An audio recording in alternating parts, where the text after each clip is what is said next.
కడుపు నిండాలంటే టిఫిన్ సెంటర్లు, పండాలంటే ఫర్టిలిటీ సెంటర్లు. పూర్తి వివరాలకు చదవండి రేపటి సాక్షి దినపత్రిక. ఏపీలో ఆటవిక పాలన రోజురోజుకి మరింత క్రూరంగా కోరలు చాస్తోంది. ఇప్పటిదాకా హత్యలు, హత్యాయత్నాలు, కిడ్నాప్లతో దేశం దృష్టిని ఆకర్షించిన ఆంధ్రప్రదేశ్ ఇప్పుడు మహిళల ఆర్తనాదాలతో మారుమోగుతోంది. విద్యార్థినులకు విద్యాబుద్ధులు బోధించే పవిత్ర ప్రాంగణంలోనే వారికి రక్షణ లేకుండా పోయింది. కంటి రెప్పలా కాపాడాల్సిన చోటే సీక్రెట్ కెమెరాలతో విద్యార్థినులను కాటేస్తున్నారు. వాష్రూమ్స్లో వందల మంది విద్యార్థినుల ఆత్మాభిమానాన్ని వందల వీడియోలుగా చిత్రీకరిస్తున్నారు.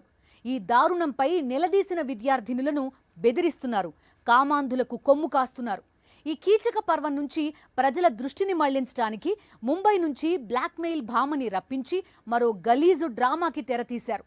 3 నెలల్లో ఎలాంటి రాష్ట్రాన్ని ఎలా తయారు చేశారని 5.5 కోట్ల మంది ప్రజలు తలపట్టుకుంటున్నారు. కాలకృత్యాలు తీర్చుకునే చోట సీక్రెట్ కెమెరాలు పెట్టి షూట్ చేసిన వాళ్ళని ఏం చేయాలి? స్నానం చేసేటప్పుడు, బట్టలు మార్చుకునేటప్పుడు చిత్రీకరించే కామాంధులను ఏమనాలి? నరికి పోగులు పెట్టాలి అంటారు సామాన్య ప్రజలు. కఠినంగా శిక్షించాలి అంటుంది చట్టం. ప్రపంచంలో ఎక్కడైనా ఇంతే కదా. కానీ ఏపీ ప్రభుత్వం మాత్రం అలాంటి వాళ్లని కాపాడాలి, అండగా నిలబడాలి అంటోందంటున్నారు పరిశీలకులు. తమను రహస్యంగా చిత్రీకరించారని తెలిసి సిగ్గుతో కుమిలిపోతూ, ఆగ్రహంతో రగిలిపోతూ, ఇదెక్కడి కర్మరా దేవుడా అని అల్లాడిపోతోన్న బంగారు కొండలకు ఆసరాగా నిలబడాల్సింది పోయి మాకు న్యాయం చేయండని వాళ్లు రోడ్డెక్కే దుస్థితికి తీసుకొచ్చారు ఏపీ పాలకులు. మన ఇంట్లో ఆడపిల్ల వైపు ఎవరైనా తదేకంగా చూస్తేనే తట్టుకోలేం కదా. మరి వందల మంది ఆడకూతుళ్ల ఆత్మాభిమానాన్ని సీక్రెట్ కెమెరాలతో హత్య చేసిన గాడిద కొడుకుల్ని ఏం చేయాలి? వాళ్ళని చంకనెత్తుకుని గంతులేస్తోన్న ధృతరాష్ట్ర పాలకులను ఏమనాలి? ఆంధ్రప్రదేశ్లో ఆటవిక పాలన కనీ విని ఎరుగని అకృత్యాలకు వేదికగా మారుతోంది. చంద్రబాబు ముఖ్యమంత్రిగా బాధ్యతలు స్వీకరించి 3 నెలలు కూడా గడవలేదు. ఇంత తక్కువ సమయంలోనే శాంతి భద్రతల పరిరక్షణలో వైఫల్యం నుంచి మొదలు పెడితే అన్ని రకాలుగా కూటమి ప్రభుత్వం ప్రజాస్వామ్యాన్ని అపహాస్యం చేస్తూ ఇప్పుడు ఏకంగా వందలాది మంది విద్యార్థినుల ఆత్మాభిమానంతో, జీవితాలతో ఆడుకుంటోన్న పచ్చ గూండాలకు అండగా నిలిచిన కూటమి ప్రభుత్వాన్ని చూసి దేశ ప్రజలే నివ్వెరపోతున్నారు.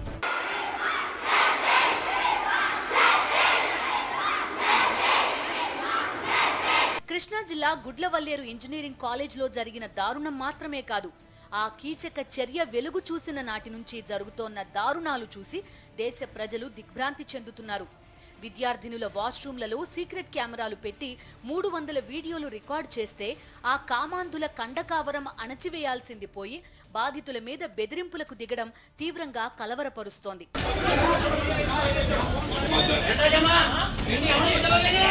ఈ కీచక పర్వం వెనక ఉన్నది అధికార పార్టీ నేతలు, కాలేజ్ నిర్వాహకులు, టీడీపీ ప్రముఖుల సన్నిహితులు. ఆరోపణలు ఎదుర్కొంటున్న విద్యార్థిని తండ్రి టీడీపీ నేత. ఇక చెప్పేదేముంది? వందల మంది విద్యార్థినుల ఆత్మాభిమానాన్ని కాపాడడం కన్నా పచ్చమూకని పరిరక్షించడమే మిన్న అనేసింది చంద్రబాబు ప్రభుత్వం. ఈ దారుణాలను కప్పిపుచ్చి పక్కదారి పట్టించేందుకు పాలకులే తీవ్ర ప్రయత్నాలు మొదలుపెట్టేశారు. కాలకృత్యాలు తీర్చుకునే వేళ, స్నానాలు చేసే సమయంలో, దుస్తులు మార్చుకునే సమయంలో తమను రహస్యంగా వీడియోలు తీశారని, అవి బయటకు లీక్ అవుతున్నాయని తెలిసి విద్యార్థినులు సిగ్గుతో చితికిపోతుంటే, అవమాన భారంతో విలవిలలాడిపోతుంటే, ఇంత దారుణం జరిగిన తర్వాత కూడా తమకు న్యాయం ఎందుకు జరగడం లేదో తెలియక ఆవేదనతో అల్లాడిపోతుంటే పాలకులు ఇప్పటికీ పచ్చమూకని రక్షించే పనిలోనే బిజీగా ఉన్నారు. దేవాలయం లాంటి పవిత్ర విద్యాలయంలో ఇంత ఘోరం జరిగితే దాన్ని వారం క్రితమే యాజమాన్యం దృష్టికి తెచ్చినా పట్టించుకోకుండా ఉన్నారంటే వాళ్ళు విద్యావేత్తలా లేక కీచక వారసులా? కాలేజ్ యాజమాన్యాన్ని నమ్మి వేల మంది తల్లిదండ్రులు తమ ఆడపిల్లల్ని అప్పజెబితే వాళ్ల గౌరవాన్ని కాపాడే చర్యలు తీసుకోవడం ఎలాగూ చేతకాలేదు. కానీ ఈ దారుణం జరిగిన తర్వాతైనా తండ్రిలా ఆ విద్యార్థులకు అండగా నిలవలేకపోయింది మేనేజ్మెంట్. మానసికంగా తీవ్ర చిత్రహింసని అనుభవిస్తున్న ఆ విద్యార్థినులను తల్లిగా అక్కున చేర్చుకుని ఓదార్చలేకపోయింది. కనీసం ఒక గురువులా ఆ కీచక సమూహాన్ని దండించే ప్రయత్నం చేయలేకపోయింది. అటు ప్రభుత్వం, ఇటు ఇంజనీరింగ్ కాలేజీ యాజమాన్యం ఇద్దరూ కలిసి వందల మంది విద్యార్థినుల ఉసురు పోసుకోవడానికి ఎందుకంత తహతహలాడుతున్నారు? వాష్రూంలో రహస్య కెమెరాలు అమర్చి వీడియోలను చిత్రీకరించారంటూ విద్యార్థినులు గురువారం రాత్రి నుంచి నిద్రాహారాలు లేకుండా తల్లడిల్లుతుంటే అర్ధరాత్రి హాస్టల్లో విద్యుత్ సరఫరా నిలిపివేసిన పోలీసులు గుట్టుగా తనిఖీలు చేశారు. స్నానాల గదిలో షవర్లు ఊడదీసి తరలించారు. దీంతో ఈ దారుణాన్ని నీరుగార్చడానికి ప్రయత్నిస్తున్నారన్న అనుమానాలకు బలం చేకూరుతోంది. సీక్రెట్ కెమెరాలపై ఓ విద్యార్థిని వారం క్రితమే ఫిర్యాదు చేసినా పట్టించుకోలేదు. పైగా ఎదురు కేసులు పెడతామని బెదిరించారు. సాహసించి మీరు ఫిర్యాదు చేసినా ఉదయానికల్లా ఆ వార్త ఫేక్ న్యూస్ అవుతుందని విద్యార్థులను స్వయంగా వార్డెన్ హెచ్చరించారు. మర్నాడు ఉదయం అధికారులు కూడా అది ఫేక్ న్యూస్ అని మొదట బుకాయించారు. ఇంత దారుణం జరిగితే సమస్యను చిన్నదిగా చూపేందుకు ప్రభుత్వ పెద్దలు ప్రయత్నించడం నివ్వెరపరుస్తోంది. ఈరోజు ఆంధ్రప్రదేశ్లో ఆడపిల్లలకి రక్షణ గురించి ఆలోచిస్తే చాలా బాధాకరంగా ఉంది. ఎందుకంటే ఎక్కడ చూసినా రేపులు, మర్డర్లు అండ్ ఆడపిల్లల కాలేజీ బాత్రూమ్స్లో హిడెన్ కెమెరాలు పెట్టి ఏ విధంగా పైశాచిక ఆనందం పొందుతున్నారో మనం చూస్తున్నాం. ఈరోజు నేరస్తులకి ఇంత ధైర్యం వచ్చింది అంటే దానికి ఈ ప్రభుత్వం సిగ్గుపడాలి. అలాగే నిన్న పేపర్లో చూశాను, గుడ్లవల్లేరు కాలేజీలో బాత్రూమ్స్లో హిడెన్ కెమెరాలు పెట్టారని పిల్లలు వచ్చి ఆడపిల్లలు చెప్తే అసలు అక్కడ ఏం జరగలేదని ఎస్పీ గారు చెప్పడం చాలా దురదృష్టకరం. ఈరోజు 300 మంది పిల్లలు ఈరోజు న్యాయం కావాలంటూ ధర్నా చేస్తుంటే ఇప్పుడు విచారణ చేస్తామని దిగిరావటం అనేది మేమంతా కూడా గమనించాల్సిన విషయం. అటు ప్రభుత్వం, ఇటు కాలేజీ యాజమాన్యం కుమ్మక్కయ్యాయని గ్రహించిన విద్యార్థులు నిద్రాహారాలు లేకుండా వర్షంలోనూ హాస్టల్ వద్ద బైఠాయించి న్యాయం కావాలంటూ నినదించారు. దీంతో పోలీసులు బాయ్స్ హాస్టల్ వద్దకు చేరుకుని ఆరోపణలు ఎదుర్కొంటున్న విద్యార్థిని అదుపులోకి తీసుకుని ఫోన్, ల్యాప్టాప్, ఇతర సామగ్రిని స్వాధీనం చేసుకుని కేసు నమోదు చేశారు.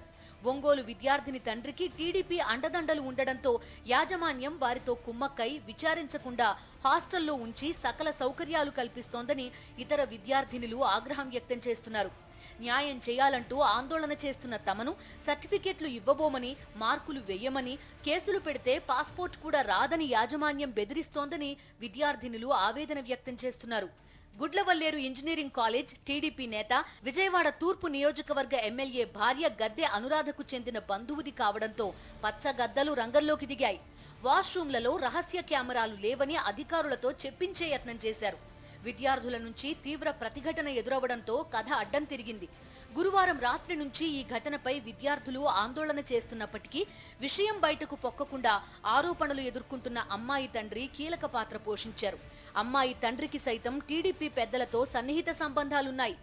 అందువల్ల ఆయన కాలేజ్ యాజమాన్యంపై ఒత్తిడి తెచ్చి సీసీ కెమెరాల విషయాన్ని పక్కదారి పట్టించే యత్నం చేశారు. ఓ దశలో తన కూతురి జోలికొస్తే కాలేజ్ పరువు తీస్తానని హెచ్చరించినట్టు తెలిసింది. దీంతో కాలేజ్ యాజమాన్యం విద్యార్థిని తండ్రితో కుమ్మక్కైంది. టీడీపీ నేతలు, అధికారులు కాలేజ్ వద్దకు వచ్చి కేసు తీవ్రతను తగ్గించే యత్నం చేశారు. అదే సమయంలో అటు బస్సుల్లో విద్యార్థినులను ఇళ్లకు పంపించేస్తున్నారు.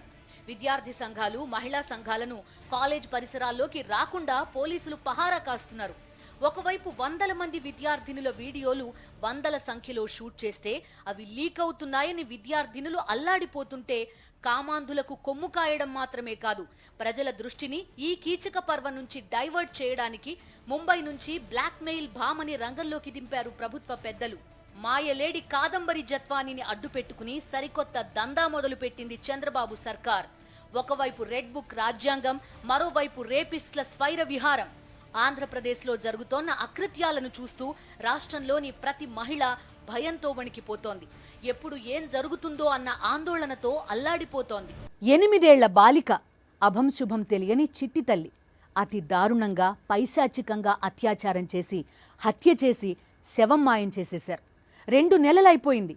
చివరికి శవం కూడా దొరకలేదు. 1500 మంది ఇంజనీరింగ్ విద్యార్థినులు, రేపటి భారతానికి ప్రతినిధులు, గొప్ప చదువులు చదువుకుంటున్నామని ఇప్పటిదాకా మురిసిపోయారు. కానీ కామంతో కళ్ళు మూసుకుపోయిన కీచకుల కెమెరాల్లో చిక్కుకున్నామని తెలిసి విలవిలలాడిపోతున్నారు. అత్యాచారాలు, అత్యాచార యత్నాలతో రాష్ట్రం అట్టుడికిపోతోంది. ఈ నేపథ్యంలో ఏపీలోని మహిళలకు అభయం ఇవ్వాల్సిన ప్రభుత్వం, కామాంధుల భరతం పట్టాల్సిన ప్రభుత్వం వెలగబెట్టిన ఘనకార్యమేంటో తెలుసా? ముంబై నుంచి ఒక బ్లాక్మెయిల్ భామని తీసుకొచ్చి ఎల్లో మీడియాలో రోతరాతలు రాయిస్తూ లేఖి కుట్రకి తెరతీసింది. నిన్నటిదాకా హత్యలు అత్యాచారాలతో అట్టుడికిపోయిన ఆంధ్రప్రదేశ్ ఇప్పుడసలు రాష్ట్రంలో మహిళల మాన ప్రాణాల రక్షణ ఉందా లేదా అని అందరూ ప్రశ్నించే దుస్థితికి చేరుకుంది. మహిళల రక్షణ విషయంలో నిర్లక్ష్యంగా వ్యవహరించడమే కాదు, కీచకులకు అండగా నిలుస్తూ పాలకులు వ్యవహరిస్తున్న తీరు తీవ్ర ఆందోళన కలిగిస్తోంది. ముచ్చుమర్రి దారుణ ఘటనలో 8 ఏళ్ల పసికందుపై అత్యాచారం చేసి ఆపై హత్య చేసి శవాన్ని మాయం చేసేశారు. ఇప్పటిదాకా ఆ పాప మృతదేహం ఆచూకీ కూడా తెలుసుకోలేకపోయారు పోలీసులు. మరోవైపు హత్యలు అత్యాచారాలు కిడ్నాప్లకు తెగబడుతోన్న పచ్చమూక అరాచకాలను అరికట్టడంలో పాలకులు పూర్తిగా విఫలమవుతున్నారు. ఇప్పుడు ఏకంగా 100 మంది విద్యార్థినిల వాష్రూమ్స్ లో సీసీ కెమెరాలు పెట్టి 100 వీడియోలు తీసిన కీచకులకు అండగా చంద్రబాబు ప్రభుత్వం నిలుస్తోంది. కేసుని నీరుగార్చడానికి, అసలేం జరగలేదని చెప్పడానికి విశ్వ ప్రయత్నం చేస్తోంది. ఈ క్రమంలోనే ఈ దారుణాల నుంచి ప్రజల దృష్టిని మళ్లించడానికి కొత్త కుట్రకి తెరతీసింది కూటమి ప్రభుత్వం. ముంబై నుంచి బ్లాక్ మెయిల్ భామని తీసుకొచ్చి సరికొత్త దందా మొదలు పెట్టింది. జత్వాని కేసులో ఏదో చెయ్యాలని గాలి మెడలు కడుతున్నారు. అవన్నీ కూడా తెలుస్తాయి నిదానంగా. ఆమె హిస్టరీ ఏంటో చాలా చోట్ల చూస్తున్నాను. నేను చెప్పకూడదు. ఇవాళ కాకపోతే రేపు తెలుస్తుంది, రేపు కాకపోతే ఎల్లుండి తెలుస్తుంది. ఈనాడు, ఆంధ్రజ్యోతి, చంద్రబాబు అందరూ కలిసి మా సజ్జల రామకృష్ణారెడ్డి గారు మీద పడి ఆయన ఏదో చెయ్యాలనే తాపత్రయపడతా ఉన్నారు. మీరేమీ చేయలేరయ్యా, ఎందుకంటే ఆయన ఏమీ పాపాత్ముడు కాదు. దేశవ్యాప్తంగానే కాదు, ప్రపంచ వ్యాప్తంగా కూడా హనీ ట్రాప్ పేరుతో బ్లాక్ మెయిలింగ్ దందా అనేది పెద్ద సమస్యగా మారింది. బడా పారిశ్రామికవేత్తలు, రాజకీయ నేతలు, రక్షణ రంగంలోని ఉన్నతాధికారులు, బ్యూరోక్రాట్లను లక్ష్యంగా చేసుకుని వల విసిరి అనంతరం వారి నుంచి భారీగా డబ్బులు, ఆస్తులు కొల్లగొట్టడం ఓ మాఫియా స్థాయికి చేరడం తీవ్ర ఆందోళన కలిగిస్తోంది. ఈ నేపథ్యంలో అటువంటి ఓ హనీ ట్రాప్ కేసును వైఎస్ఆర్సీపీ ప్రభుత్వ హయాంలో విజయవాడ పోలీసులు అత్యంత సమర్థంగా సత్వరం పరిష్కరించి శభాష్ అనిపించారు. కానీ చంద్రబాబు ప్రభుత్వం మాత్రం ఆ వ్యవహారంలో బ్లాక్ మెయిలింగ్ కు పాల్పడ్డ ఘరానా మోసగత్తెకు వత్తాసు పలుకుతోంది. రాజకీయ కక్ష సాధింపు చర్యలకు పాల్పడుతోంది. బాలీవుడ్ హీరోయిన్ గా చెప్పుకునే హనీ ట్రాప్ స్పెషలిస్ట్ కాదంబరి జత్వానీని అడ్డం పెట్టుకుని టీడీపీ కూటమి ప్రభుత్వం ఐపీఎస్ అధికారులకు గురిపెట్టింది. రెడ్ బుక్ రాజ్యాంగం సృష్టిస్తున్న టెర్రర్ లో మరో అంకానికి తెరతీసింది. ఆవిడ వెరీ వెరీ అగ్రెసివ్, వెరీ రెక్లూజివ్. అంటే ఇంగ్లీష్ లో బూతులు అంటే ఇప్పుడు అడిగిన పని అవ్వలేదు అనుకోండి, ఆవిడకి వచ్చిన ప్రతి బూతు మాట మాట్లాడేస్తుంది ఇంగ్లీష్ లో. She will abuse to the core. Very abusive lady ఆవిడ పని అయ్యేంత వరకు కూడా. So they run this real estate marketing agency in Dubai. దుబాయ్కి వచ్చిన పెద్ద పెద్ద బిజినెస్ మెన్ అందరినీ, హిందూజాస్ ని, జిందల్స్ ని, ఇంకెలా పెద్ద వాళ్ళని, all the target is only moneyed people. The target is absolutely moneyed people. మగవాడు బయటకు వచ్చి చెప్తే వాడికి ఒక విధంగా ఎలా ఉంటుందంటే సిగ్గుచేటుగా ఉంటుంది.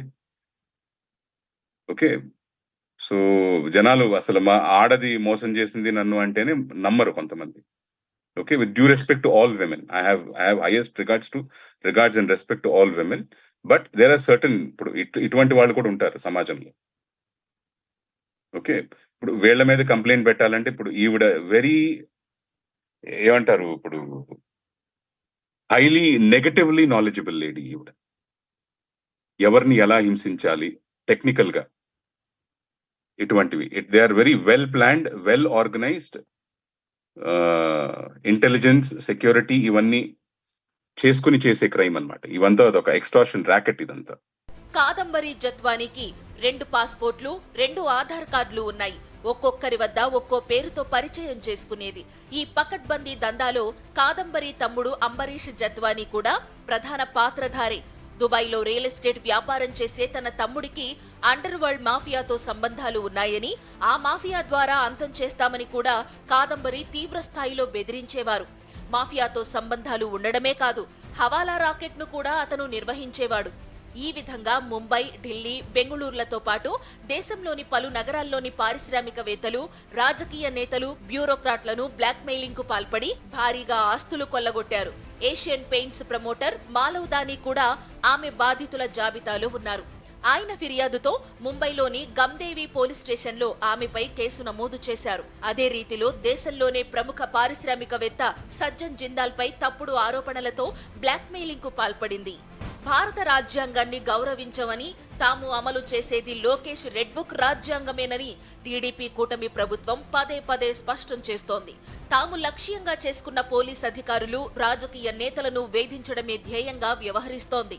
అందులో భాగంగానే కాదంబరి జత్వానీ కేసును నేపథ్యంగా తీసుకుని పోలీస్ అధికారులకు గురిపెట్టింది. ప్రభుత్వం దురుద్దేశంతోనే ఈ కేసుకు సంబంధించి అవాస్తవాలు, అభూత కల్పనలను టీడీపీ అనుకూల మీడియాకు లీకులిచ్చింది. పోలీస్ అధికారులు వైఎస్ఆర్సీపీ ప్రభుత్వంపై దుష్ప్రచారం చేస్తోంది.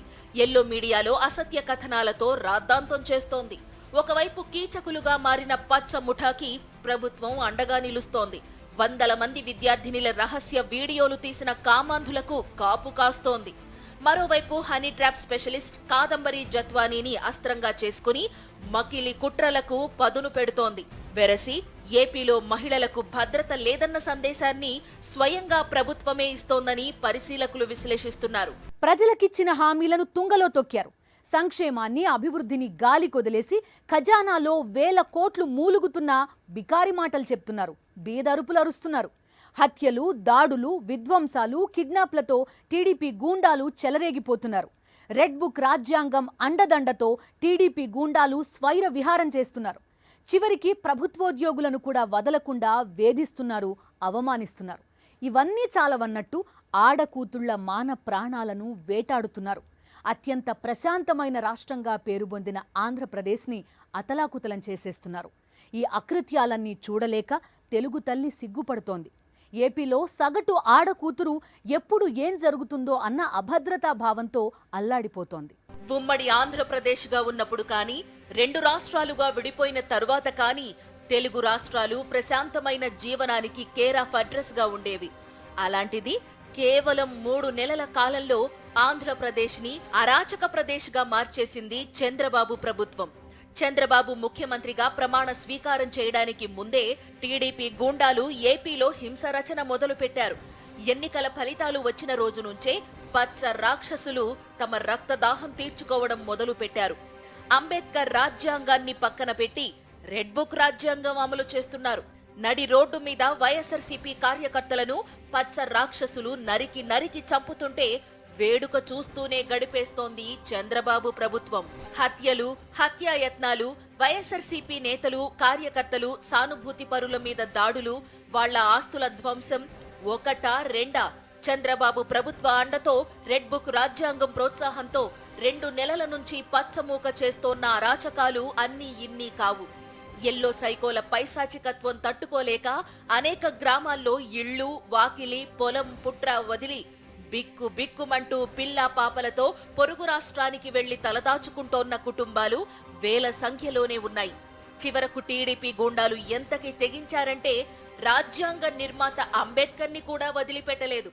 విజయవాడలోని అంబేద్కర్ సామాజిక న్యాయ మహాశిల్పంపై పచ్చమూకలు చేసిన చీకటి దాడిని చూసి దేశమంతా కన్నెర్ర చేసింది, చీకొట్టింది. ఇలా చెప్పుకుంటూ పోతే కేవలం 2 నెలల కాలంలోనే చంద్రబాబు ప్రభుత్వం అన్ని రకాలుగా ప్రజలను మోసం చేసింది, రక్తం పారించింది.